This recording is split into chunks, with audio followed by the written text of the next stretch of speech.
Hi, Dr. Donna here, Donnelly Bliss.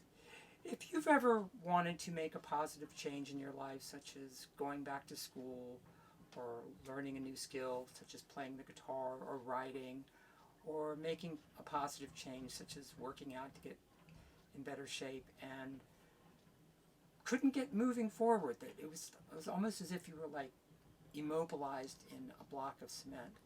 Well, stick around because I'm going to talk to you about what might really be going on, and then some tips you can use to help you break free of that and start to move forward towards the dreams that you have. Okay, so I'll see you in a bit.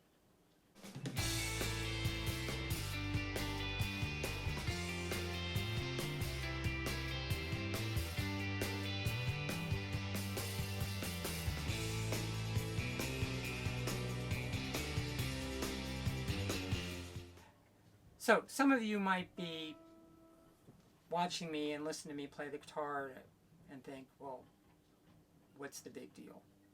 You might be saying, well, you're not really all that good. And that may or may not be true. In my head, what would stop me from doing something like I'm doing now, which is sharing with you, is a whole flurry of self-limiting beliefs that I learned growing up of not being good enough. I'm not smart enough. I'm not good enough. Uh, I'll quit. I'll fail. When I start playing, I think, that didn't sound right. And I just decided that I was going to do one take and let you all hear mistakes and all. And the reason I'm doing that is because it's important if you want to manifest something in your life, make a positive change. For me, uh, the, learning to play the guitar is a big one, is that it's very important to understand that these self-limiting beliefs of not being good enough can stop us dead in our tracks.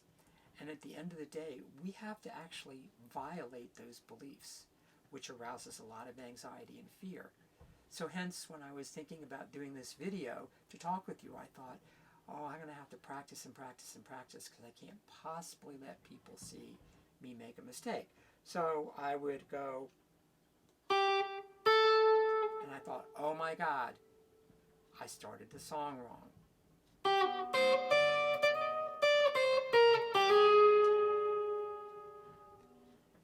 That time I started it right. This song is called Europa. It's done by Carlos Santana in 1975. And when I first heard it, I found it mesmerizing. And I had always wanted to learn to play it and play songs like him because I think he's just an amazing guitar player. But the problem is I never could get moving forward beyond the dream. Now, a large part of that has to do with the world I grew up in. I wanted to learn how to play an instrument when I was in 6th grade. This is back in the 60s when rock and roll was a big deal and a lot of adults had issues with it. So when I wanted to play the guitar, my father said no, because it's a rock and roll instrument. When I said, how about the drums? He said, no. And I said, okay, how about the saxophone? And he said, no. But he couldn't say no because it wasn't a rock and roll instrument. He said, well, you would probably quit. And I remember, decades later, sort of echoing that inside of myself and feeling my just heart sink, saying, yeah, he's right, I probably would quit. And I have to tell you, growing up in a world where you experience those kinds of messages from people in your life, such as parents, can be absolutely soul-crushing because it creates a sense of who you are as not being good enough, not being worthy, and you end up living a life from the outside looking in, yearning for something better, thinking that it comes easily to other people, and that for some reason you're not able to do it. So in my work as a therapist, I work with lots of clients that address these issues, and we spend a lot of time exploring these core beliefs and understanding where they come from and looking how, whether they're valid or not. And the answer is no, they're not valid. They feel real. They have a lot of emotion, a lot of fear, anxiety, and shame attached to them. But they're so powerful, they create a status quo that feels like our place in the world. And that status quo can immobilize us and make it very, very hard to move towards anything where those beliefs come up and say you're not good enough. And so for me, a big one was learning how to play the guitar. And so I would create a story in my head to explain why I couldn't. In my case, it's that my hands are small. I have small hands.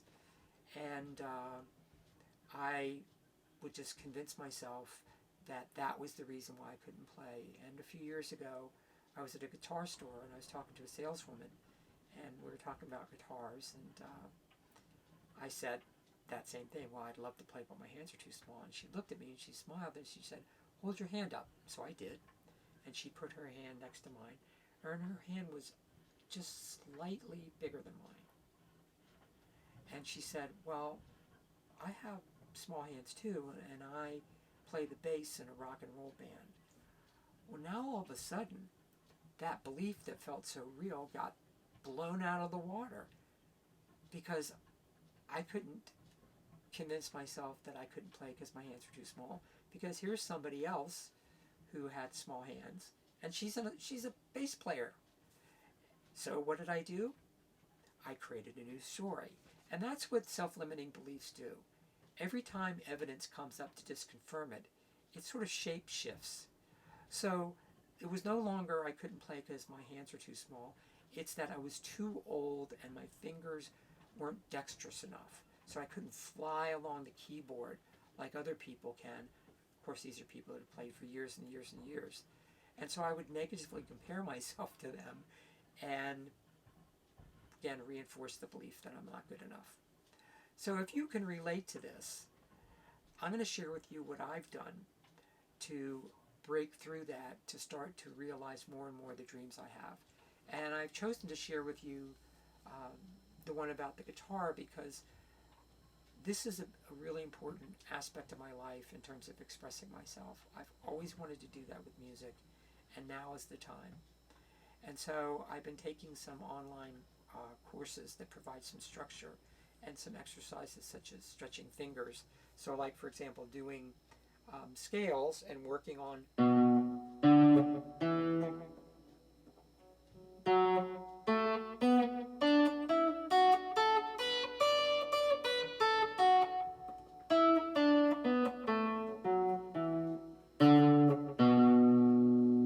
and so I would work at actually stretching in the hopes that, well, my hand is the size it is, my fingers are the length they are.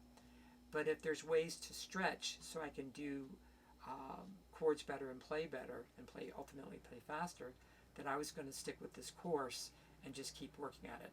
It's kind of like being in school and staying with a lesson plan. And that's helped me out a lot. It's given me a lot of hope.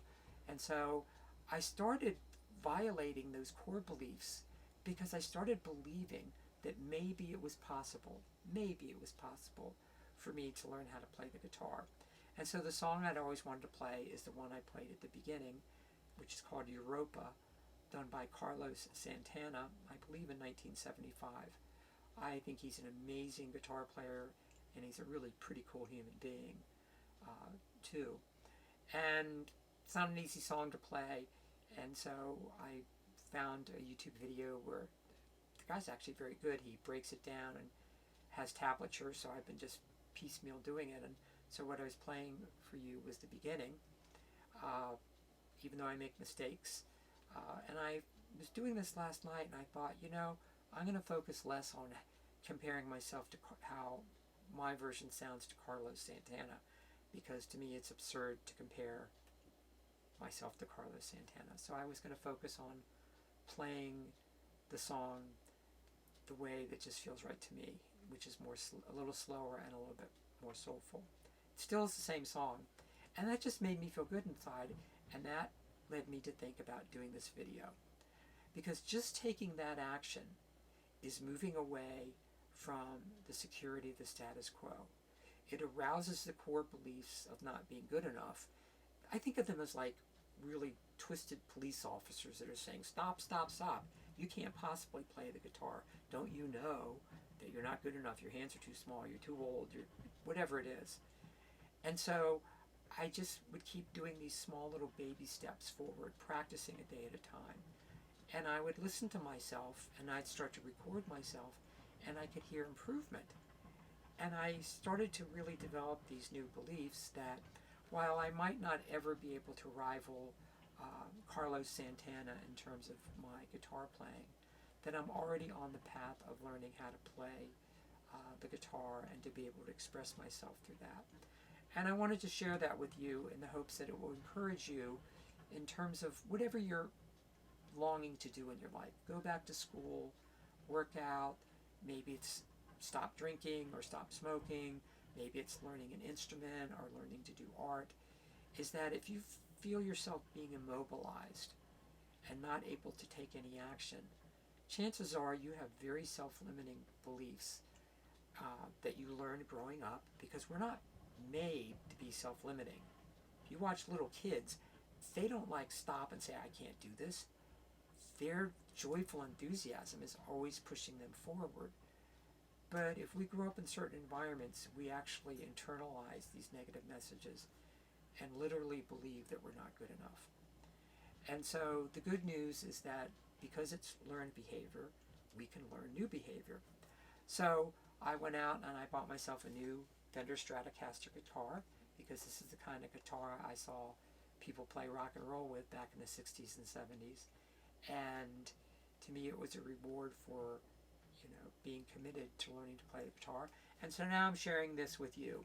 This is my motorhome. This is my garage studio. So I'm, if you're looking back at everything and thinking, oh my God, where is this place? This is my studio. And I'm sharing it with you. So I'm going to encourage you to take small baby steps forward. Tiny steps are powerful when they go one after the other. We want to get the energy moving and keep it moving. And who knows, maybe one day you will go to school, or you'll start working out and lose weight, or you'll make healthy lifestyle changes, or maybe you'll play in a rock and roll band too. We'll see you next time.